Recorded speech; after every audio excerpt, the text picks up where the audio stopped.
Camarades, Dieu a créé le monde avec tout ce qu'il y a comme bonheur, comme malheur, comme bien, comme mal, les humains, les génies, les animaux et tout ce qui va avec. Mais nous, humains, avons décidé de faire du monde autre chose. Chez les impérialistes, ils ont une vision du monde que je m'en vais vous expliquer. Le monde se résume en un triangle pour eux. Vous verrez le triangle dans la plupart de leurs insignes. Peut-être que vous ne comprenez pas, mais le monde se résume en un triangle. Pour eux, au sommet du triangle se trouve l'empire du bien. Et l'empire du bien, c'est eux. C'est la prospérité, c'est tout ce qui est positif, c'est eux qui ont droit à tout ce qui est bonheur sur ce monde, c'est eux qui ont droit à toutes les richesses, c'est à eux d'imposer leur manière de voir le monde, c'est à eux d'imposer leur vision, leur mode de vie.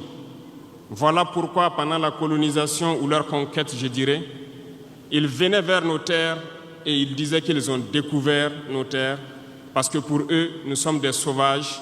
Nous n'avons rien de comme eux, en fait. Donc, ils nous appelaient des indigènes. Et c'est eux, le peuple. Ils s'arrogent tous les droits. Et pour eux, le monde doit marcher comme ce qu'ils veulent. C'est simple. Je prendrai quelques exemples. Regardez à travers leurs films. Ils ont préparé l'esprit de leur peuple pour les faire comprendre qu'ils sont les meilleurs. C'est eux qui doivent tout posséder. Vous ne direz pas le contraire.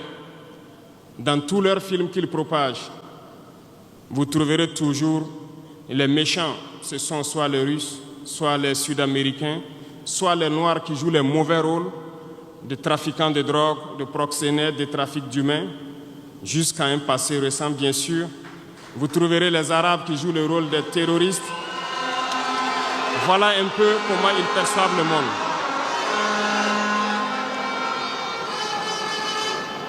Quand je prends sur le volet économique, qui parmi nous n'a pas traité les produits chinois de produits Shintok, comme on aimait l'appeler, de mauvais produits? Mais aujourd'hui, j'ai pu vous dire qu'on a tout tort, parce que la Chine est à un niveau de technologie assez avancé. Et c'est en Chine que la plupart de ces pays viennent s'approvisionner, mettent leur marque dessus et nous revendent comme étant leur propriété. Regardez autour de vous. Nos entrepreneurs qui sont dans le BTP ne diront pas le contraire. Tous leurs engins aujourd'hui sont chinois. Ceux qui font le transport ne diront pas le contraire. Ils nous ont menti. Parce que nous avons fait le tour du monde un peu dans ces 20 mois pour chercher des entreprises, pour chercher des usines. Et nous avons compris que tout revenait là-bas. Mais par leur communication, ils nous ont amenés à détester tous les produits chinois, à vouloir nous faire comprendre que ce qui est bon venait de chez eux, pas forcément d'ailleurs. C'est simple. Remontez le temps. Pour mieux comprendre ce que je dirais, il faut remonter un peu le temps. Et j'espère que certains iront lire. Qui sont les tsars, les conquêtes mongoles, les empires perses, turcs et ottomans? Lisez leur histoire, vous comprendrez pourquoi le monde est ainsi fait. À la base du triangle, il y a deux empires. D'un côté, l'empire du mal, selon eux, et l'empire des esclaves de l'autre côté. Voilà comment ils voient le monde. Qui est-ce qu'ils appellent l'empire du mal?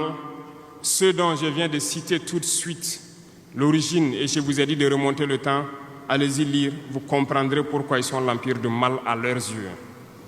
Ils combattent l'empire du mal. Pour eux, l'empire du mal doit disparaître. Pour eux, l'empire du mal incarne le diable. Ils communiquent et ils le font comprendre à leur peuple ainsi. Voilà pourquoi après la Seconde Guerre mondiale, dans les années 80, je prendrai le cas de la Russie où tous les stratagèmes ont été mis en œuvre pour l'effondrer avec le président Gorbatchev. Aux États-Unis, c'est le président Ronald Reagan qui était à la manœuvre. 3 stratagèmes principaux ont retenu notre attention. Ils sont allés donc au niveau de l'Arabie Saoudite les demander de baisser le prix du pétrole de 35 $ à 7 $ pour faire écrouler l'économie russe. Parallèlement à cela, le deuxième stratagème, n'oubliez pas quelque chose, ces mêmes personnes qui viennent de quitter l'Afghanistan, soit disant qu'ils combattaient les talibans ont été reçus par le président Ronald Reagan à la Maison-Blanche. Ils ont été armés par la CIA. Les fameux missiles Stinger, Sol-Air, ont été livrés aux talibans pour combattre les Russes. Et plus tard, ils viennent supposer les combattre. Allez-y comprendre. Le troisième stratagème, c'était un bluff. Le projet IDS, Star Wars. Lisez, vous comprendrez pourquoi ils ont amené le président Gorbatchev à créer le projet Paulus qui a enfoncé la Russie. Une fois que la Russie s'est effondrée, ceux qui se prétendent être de l'Empire du bien ont commencé à juguler, jusqu'à ce que vienne cette équipe avec Vladimir Poutine pour essayer de remonter la Russie en surface.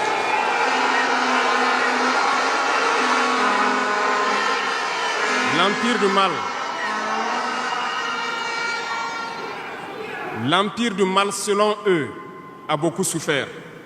Regardez l'Iran aujourd'hui, toutes les sanctions possibles. Regardez comment ils qualifient certains peuples. Par la communication, ils peuvent arriver à vous amener à faire détester un peuple ou à aimer un peuple. Ils sont très forts dans la communication et ils passent par tous les canaux possibles. Regardez les guerres qui sévissent. Ils ont tout inventé pour leur propre intérêt. Et enfin, l'empire des esclaves, selon eux, c'est l'Afrique et certains peuples d'Amérique du Sud. Dans leur tête, comme je le disais dernièrement, l'Afrique les appartient, nos terres les appartiennent, les richesses de l'Afrique sont pour eux. Et ils ne peuvent pas concevoir que des Africains puissent s'émanciper, sortir la tête de l'eau et vouloir donc les tenir tête. Et pour cela, ils se sont mis un cliché en tête. L'Africain est facile à manipuler, il n'est qu'émotion. Ils trouveront toujours un Africain pour lutter contre son frère. Et ça a toujours été comme ça. Par la communication, ils vous ont amené à détester votre propre couleur de peau. Dans nos cultures, et dans beaucoup de cultures au Burkina Faso ici, le deuil était symbolisé par la couleur bleue. Lorsqu'une femme perd son mari, elle portait donc des tenues de couleur bleue pour faire son deuil pendant un temps donné. Ce sont eux qui sont venus vous dire que le noir symbolise le deuil, le diable, la médiocrité, tout ce qui est mauvais. Et malheureusement, nous avons tellement avalé ça que lorsque nous sommes en deuil, nous nous mettons également en noir. Il faut que nous nous réveillons. Il faut que nous nous réveillons parce que voilà le cliché qu'ils ont en tête. Eux, ils sont l'empire du bien, d'autres sont l'empire du mal et nous, nous sommes l'empire des esclaves. Voilà comment les impérialistes voient le monde. Il faut que vous compreniez cela. Et là, je m'en vais faire un coup de gueule à l'endroit donc de certains intellectuels qui continuent de vouloir prêcher pour les impérialistes. Est-ce qu'ils ignorent cette partie de l'histoire? Je n'invente rien. Ça a été déclassifié. Vous trouverez tout ce que j'ai dit dans les bibliothèques ou partout sur les moteurs de recherche. Ces intellectuels n'ont-ils pas lu cela? Ne connaissent-ils pas l'histoire de ce monde? C'est peut-être par malhonnêteté ou quelques billets de dollars qui les amènent à toujours prêcher pour les impérialistes. Il faut que nos intellectuels arrivent à tout moment à prêcher pour conscientiser nos peuples, nos masses populaires, pour qu'ils comprennent d'où ils viennent et comment ils sont vus des impérialistes.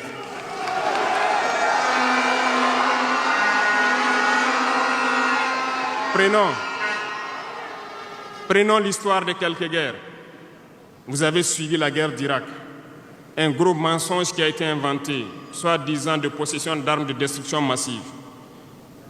Certains sénateurs, au niveau des États-Unis, ont tout fait pour avoir les preuves. Ils ne l'ont pas eu. Souvenez-vous que plusieurs personnes ont démissionné de la CIA après cette guerre. Des preuves ont été inventées de toutes parts. Des services secrets occidentaux les ont aidés à fabriquer des preuves. Et on se souvient que le même Niger a été accusé en son temps en montant une fausse convention, un faux contrat de vente d'uranium à l'Irak. C'est le même processus qu'ils ont voulu amener la dernière fois pour soi-disant que le Niger vend de l'uranium clandestinement à l'Iran. C'est du déjà vu. Ils ont prétexté cela, ils n'ont pas eu de preuves. Même les Nations Unies ont trouvé finalement qu'il n'y avait pas de preuves tangibles de présence d'armes de destruction massive. Mais ils avaient leur objectif, il fallait détruire l'Irak. Ils ont détruit l'Irak. Ils ont créé l'État islamique. Tout comme ils ont créé les talibans dans les années 80. Les armer, les équiper. Et après, ils prétendent venir les combattre. Comprenez le jeu. Ça n'a que trop duré. Il faut qu'on se réveille et qu'on comprenne tout ça et que nous prenions conscience de notre situation et nous battre pour notre avenir.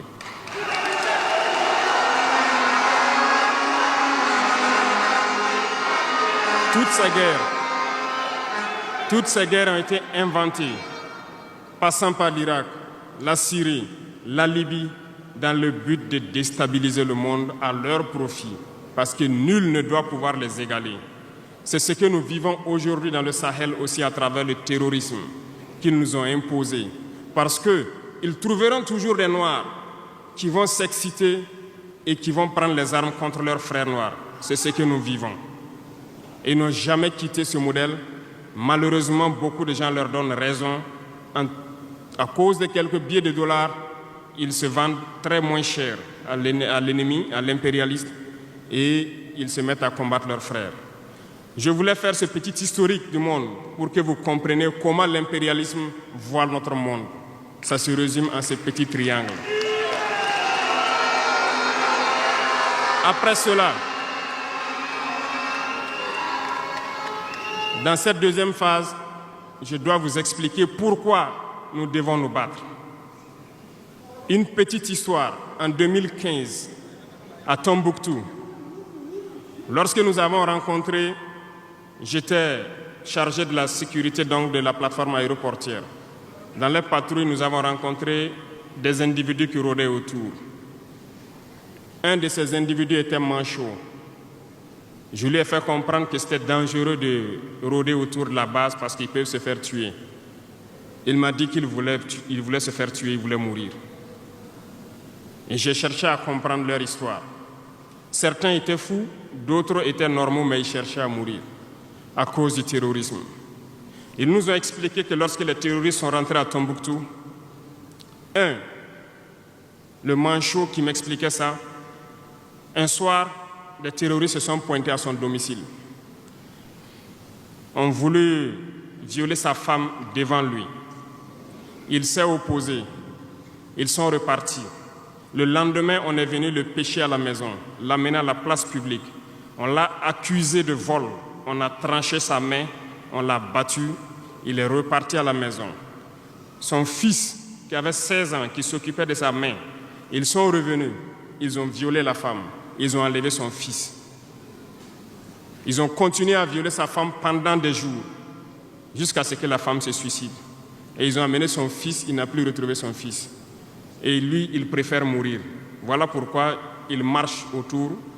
Le jour qu'une sentinelle va lui tirer dessus, ça lui fera plaisir. D'autres ont connu le même sort. Ils ont été enlevés de chez eux parce qu'ils refusaient que les terroristes touchent à leurs femmes ou à leurs filles.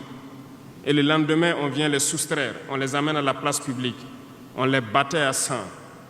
Et après, ils allaient faire leurs sales besoins. Beaucoup de familles ont été détruites ainsi. Ce sont des criminels, des violeurs, des bandits, des trafiquants de drogue qui sont armés et qui sèment désolation dans nos contrées. Ils ne le font au nom d'aucune religion. Malheureusement, ici au Burkina Faso, certains villages se sont laissés compromettre par ces individus. Je parle en connaissance de cause. En 2022 à côté, j'ai été chercher avec mon unité dans un village parce qu'ils ne voulaient pas que nous restions là-bas parce qu'ils sont en bonne entente avec les terroristes. Ceux qui m'écoutent, ils savent de quoi nous parlons. Plusieurs autres unités sont témoins. Certains villages ont refusé catégoriquement que des FDS foulent leur sol parce qu'ils sont en bonne intelligence avec les terroristes. Nous leur avons fait comprendre qu'il n'y a pas d'alliance possible avec ces criminels parce que c'est eux qui décident du jour où le pacte se rompt. Plus tard, je pense que beaucoup de villages ont compris cela. Lorsque le pacte s'est rompu, ils sont revenus sur les réseaux sociaux pour appeler au secours. Nous y avons été. Mais c'est pour dire, peu importe ce qu'ils viendront vous dire, peu importe les flatteries possibles, peu importe le pacte que vous avez signé avec eux, le jour qu'ils décident de mettre fin au pacte, ils viendront tuer et mettre fin au pacte. Il n'y a pas d'alliance possible avec les terroristes. Il n'y a pas d'alliance possible avec ces criminels. Ils sont à combattre. Un point, c'est tout.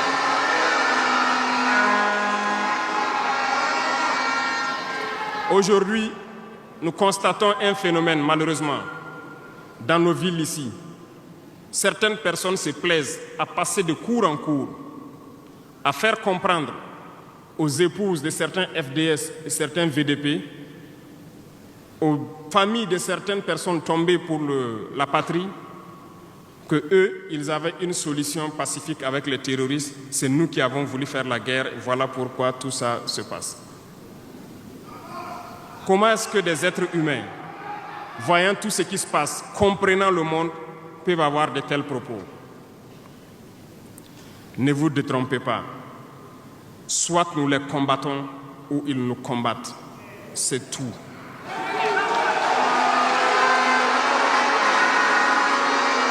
Les gens se cachent.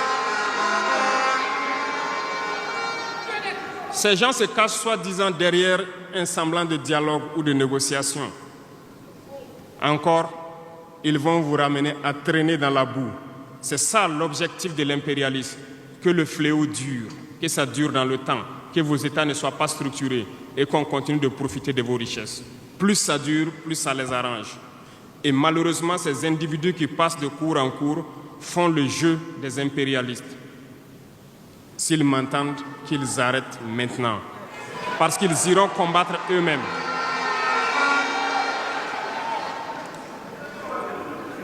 Nous n'avons pas le choix que de combattre. Et nous avons opté pour le combat, et c'est par là que nous serons libres, que nous serons réellement indépendants. Pour ce faire, nous avons pris le soin de diagnostiquer le problème profond du Burkina Faso. J'avoue que le problème est réel et profond. Le mal est là. Nous l'avons diagnostiqué et nous découvrons de jour en jour le système. Plusieurs nœuds ont été défaits, mais des nœuds restent à défaire parce que tous les jours que Dieu fait, nous découvrons certaines pratiques. Je peux comprendre, plusieurs décennies durant, ce système s'est installé. C'est devenu comme un gène dans nos ADN. Mais il faut que nous arrivions donc à soustraire ce gène donc de nos ADN et pouvoir construire un Burkina nouveau. Voilà pourquoi dans la troisième phase de mon propos, je m'en vais donc donner des lignes directrices dans certains domaines clés. Nous ne donnerons pas de détails sur notre programme, si on peut le dire ainsi, parce que quand le programme est connu au détail près, ils vont anticiper, ils vont poser des obstacles sur nos routes et nous empêcher d'atteindre nos objectifs. Mais nous pouvons donc nous résumer en quelques mots. Parlant donc du domaine de la défense et de la sécurité, comme vous le constatez, nous avons opté pour le combat. Et pour cela, nous avons doublé presque les effectifs dans nos forces armées. Nous continuons de recruter et je pense que dernièrement, des recrutements ont été lancés côté officiers et sous-officiers, et bientôt, dans quelques jours, le recrutement pour au moins 10 000 soldats devrait être lancé. Nous continuerons à renforcer les effectifs pour faire face, parce que où que vous soyez, malgré le recrutement qui a été fait, il y a toujours le besoin de militaires. Partout au Burkina Faso, certains villages continuent de vouloir la présence militaire. Donc, il y a lieu de continuer à recruter et à équiper. Et je peux vous assurer que nous sommes sur cette lancée. Depuis janvier 2023, nous avons pu lancer un programme d'équipement. C'est vrai, le monde est fou, il y a la guerre partout. Aucune nation ne prend son équipement et vend, on fabrique pour vous. Ce qui a fait que ces équipements ont traîné près de 18 mois, mais les premiers ont commencé à venir, comme vous avez pu le constater la dernière fois, et les équipements vont continuer à venir, parce que nous voulons que le niveau de notre armée atteigne un niveau jamais égalé dans la sous-région.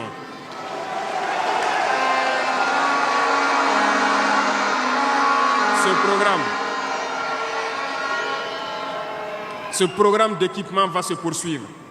Et c'est vous, les acteurs de ce programme.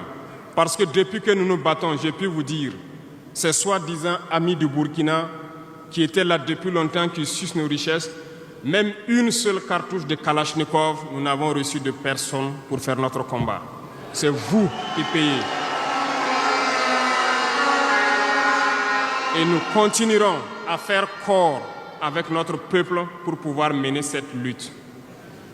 Nous avons des partenaires qui ont accepté de nous vendre des équipements et qui ont même proposé de pouvoir nous livrer des équipements stratégiques et que nous puissions payer dans le temps. Nous leur en remercions pour ce geste.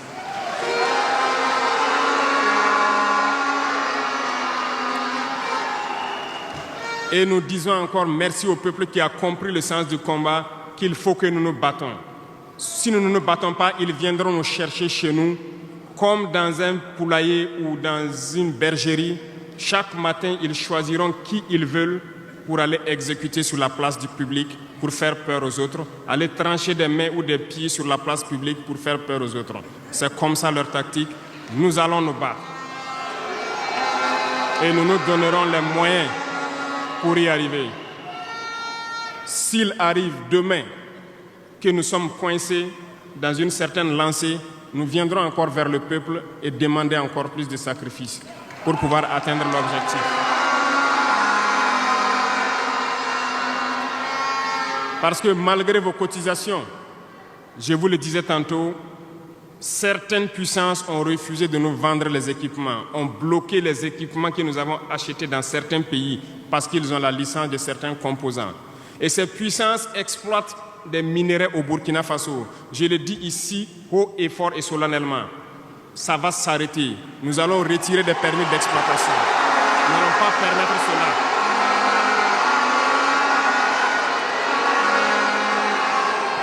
Vous ne pouvez pas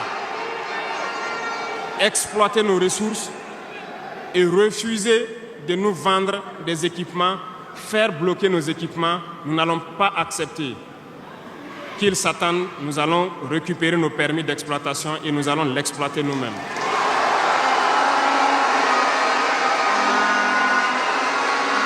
Revenant. Pour conclure sur le volet donc de la défense, nous n'allons pas trop nous étaler là-dessus, mais sachez que tout ce qui est déjà arrivé, les hommes sont en formation là-dessus, d'autres équipements viendront. Et cette guerre, nous allons la mener. Beaucoup de stratégies ont été déjà écrites et nous les adaptons au fur et à mesure du comportement de l'ennemi. Et nous allons vaincre très prochainement ce terrorisme ici au Burkina et même dans l'AES.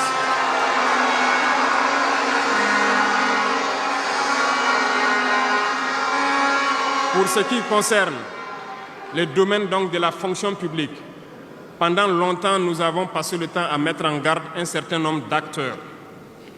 Mais nous avons compris que le phénomène est tellement profond. La corruption, la mauvaise gouvernance dans les différentes administrations, le manque d'éthique persiste. Certains organes ont été donc mis en place dans le cadre de la lutte contre la corruption, Et dernièrement, certains arrêtés ont été pris pour ce qui concerne les primes de dénonciation. Le dernier acte à poser sera fait avant donc, la fin de ce mois. C'est un organe qui devra siéger dans tous les ministères pour s'auto-saisir de certains dysfonctionnements, des actes de corruption et pouvoir agir. Et ces organes seront prêts. Parce que nous avons beaucoup de gros travailleurs aussi dans l'administration, mais qui sont mis à l'ombre, qui sont souvent mis à l'écart. Parce que pendant longtemps, ce sont les plus corrompus, les plus malhonnêtes qui ont été mis à la lumière. C'est eux qui bénéficient de tous les avantages. Et je dis donc aux travailleurs de faire attention à ces individus qui sont en train de perdre leurs privilèges. Parce qu'ils vont continuer de vous manipuler, de vous intoxiquer et de vous envoyer dans de mauvais pâturages. Faites très attention à ces individus qui sont en train de perdre leurs privilèges. Parce que nous n'allons pas permettre à ce que une soi-disant élite donc, qui avait été programmée s'arroge tous les droits donc, dans nos différentes administrations. Le dernier organe sera mis en place avant la fin de ce mois et le travail réel va commencer. Vous entendrez dire un peu partout à l'issue de ça que nous ne respectons pas certains textes, nous ne respectons pas certaines lois, mais il n'y a pas de loi ou de textes qui tiennent dans cette lutte lorsque c'est pour l'intérêt de la patrie. Qu'ils se le tiennent pour dire donc, nous allons aller dans ce sens. Nous avons donc dans le processus du recrutement adopté une ligne de conduite. Nous sommes en train de faire un diagnostic, de vérifier les présences et de voir les besoins. Il n'est pas exclu qu'au cours de l'année, certains concours soient lancés pour augmenter des effectifs dans certains endroits. Certes, il y a eu d'abord une vague de concours qui a été lancée, mais dans tous les milieux, ils sont en train de faire le point. S'il y a besoin, je dis bien s'il y a besoin, nous continuerons encore de recruter pour être à un niveau acceptable et pouvoir faire fonctionner les différents organes donc, du pays pour le bonheur donc, des masses populaires. Dans le domaine donc, de la diplomatie, nous avons opté pour une diplomatie commune dans l'AES. Toutes les décisions vis-à-vis donc, des partenaires, que ce soit africains ou à l'étranger, seront prises à l'unanimité au sein de l'AES. Mais nous avons aussi opté pour une diplomatie de vérité. Nous ne comptons pas nous mettre dans certaines logiques de mentir ou de couvrir la réalité, soit disant que c'est la diplomatie. C'est faux. Ce n'est pas là la diplomatie.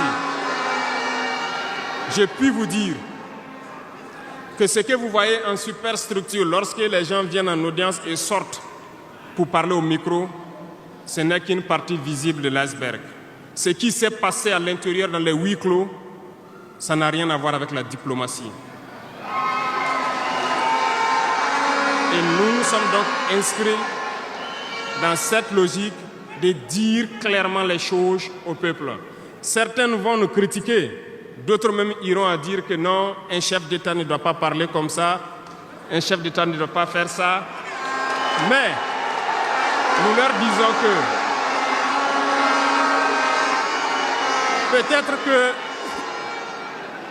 peut-être que ces gens qui critiquent de cette façon lorsque nous disons la vérité, peut-être qu'ils ont une école où ils ont appris à être chef d'État, comment le chef d'État doit être.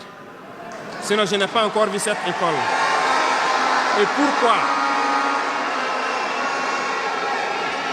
pourquoi nous devons ressembler forcément aux autres, faire comme les autres? Nous voulons créer notre modèle, notre identité. Et je pense que le Burkinabé, par définition, c'est l'homme intègre. Nous voulons la vérité. Et lorsqu'il y a la vérité qui sort, même si nous avons fauté, il faut que nous ayons le courage de venir vous dire sur tel côté nous avons fauté, nous demandons pardon. Si vous nous pardonnez, vous nous pardonnez. Mais nous ne voulons plus nous inscrire dans cette diplomatie mensongère. Nous avons, dans une interview, parlé du régime ivoirien. Certains Burkinabés sont montés sur leurs chevaux et critiqués. Je le dis, j'insiste et je persiste. Nous n'avons rien contre le peuple ivoirien, mais nous avons quelque chose avec ceux qui dirigent la Côte d'Ivoire.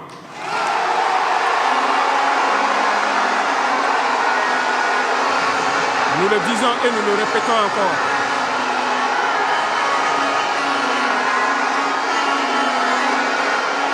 Laissez-moi vous dire quelque chose. Permettez-moi de vous dire quelque chose. Il y a bel et bien à Abidjan un centre des opérations pour déstabiliser notre pays. Personne ne peut le nier et nous vous ferons les preuves dans les jours suivants. Nous vous montrerons des preuves physiques. Vous allez comprendre de quoi nous parlons.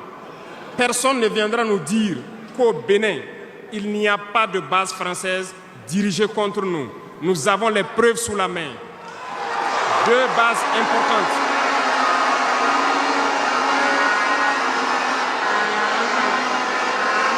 Nul ne peut le contester.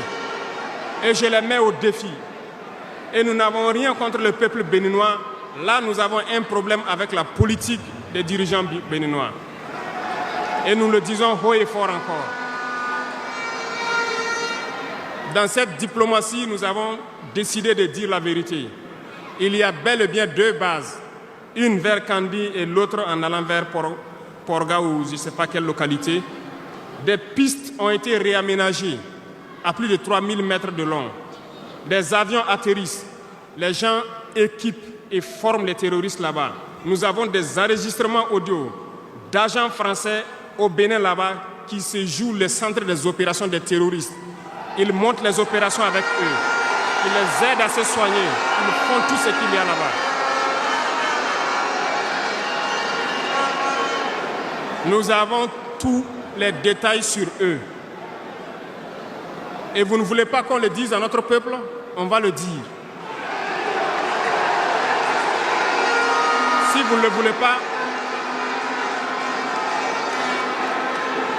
s'ils ne le veulent pas, qu'ils arrêtent de se comporter ainsi. C'est simple. Nous n'avons forcé personne à prendre son indépendance. Si vous décidez de rester dans votre situation, mais ne prenez pas vos pays pour en faire des bases arrêts parce que ce sont vos populations qui vont en souffrir après. Et ce n'est pas une bonne politique. Nous le disons par expérience, et je le répète toujours, le Burkina a été une base arrière pour déstabiliser certains pays. Et ce n'est pas bien. Le Burkina a été une base arrière à un moment donné pour les terroristes ici. Voilà le prix que nous payons. Donc, pour prévenir les peuples de ces pays dont je parle, doivent parler à leurs dirigeants et qu'ils arrêtent cette politique parce que ça ne les arrange pas du tout.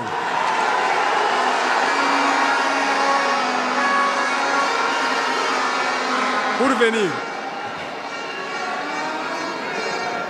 dans le volet communication et culture, nous avons lancé plusieurs initiatives.